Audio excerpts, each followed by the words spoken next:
Hi, I'm Dustin Abbott, and I'm here to do a review of the Canon EF 50mm f1.2L USM lens here today.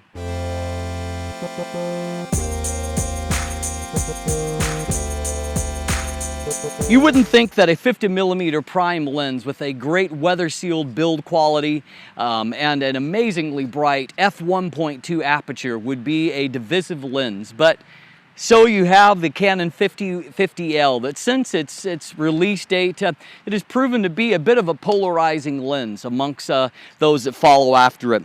It has been widely publicized and comparisons have been done that demonstrate that the 50L isn't as sharp in some situations as even the EF 50mm f1.4.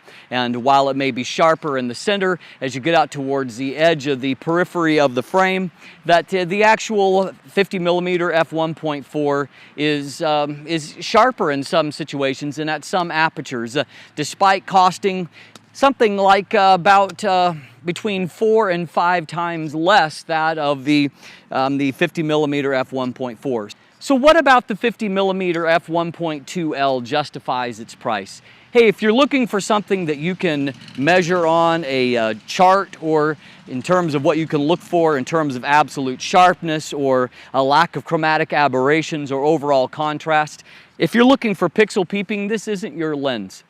But I've discovered that there is more to this lens than what meets the eye, and certainly more than what can be measured on a chart. There are some lenses that for some undefinable reason, they don't chart particularly well. They aren't going to show up the best when you are shooting those charts that show resolution or contrast or overall sharpness. But there's something about the images that they produce that people just fall in love with. And I'm afraid that the Canon 50L is just one of those lenses.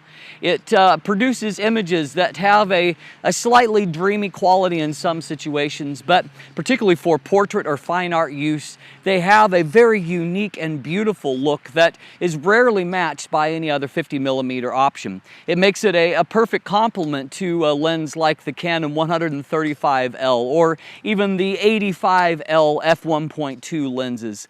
They are a great tool to have in a wedding photographer or a portrait photographer's arsenal, simply because the images that are produced, it's hard to define it, but there is something that is unique about them. There is something that is very easy to process and to make uniquely beautiful portrait images with, in a way that other 50mm lenses that I have used, they don't produce the same kind of quality.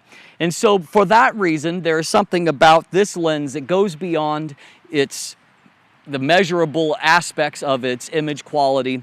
It has chromatic aberrations. It is prone at wide apertures to have some green fringing in its bokeh, and yet the bokeh is very creamy and smooth at the same time. And I find that from the 50mm f1.4 that in certain situations the bokeh from that lens can be really busy and almost harsh in certain situations, but not so from the 50mm f1.2L. Now, when it comes to its actual autofocus, that's another area that's been somewhat divisive for some people, and some have reported significant issues with back focusing. I'm happy to report that during my review period, I didn't have any such accuracy issues. I found that shooting at all the focal points on the 6D body that I used to test this lens with, I got consistently good results and consistently well-focused results.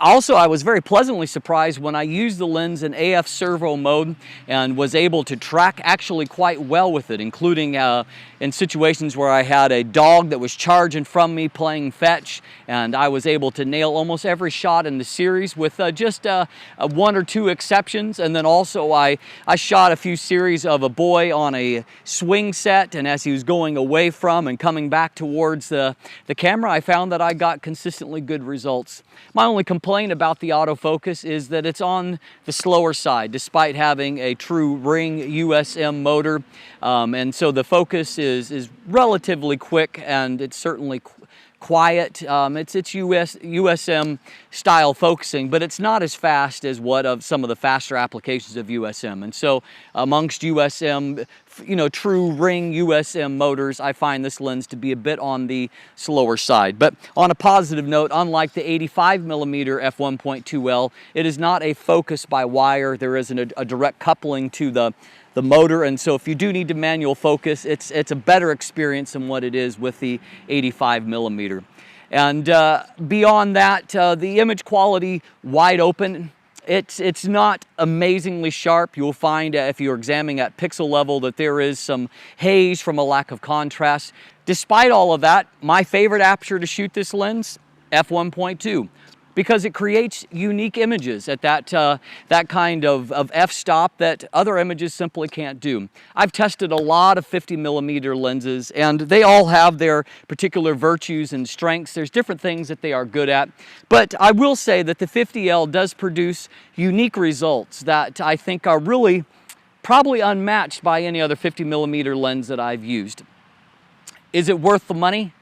That's really ultimately up for you to decide. If you are buying it to pixel peep or to brag about sharpness or any of those kinds of things, this is not your lens. But if you are a portrait photographer or a fine art photographer, a wedding photographer, and you want to produce uniquely beautiful images, this very likely will become one of your favorite lenses.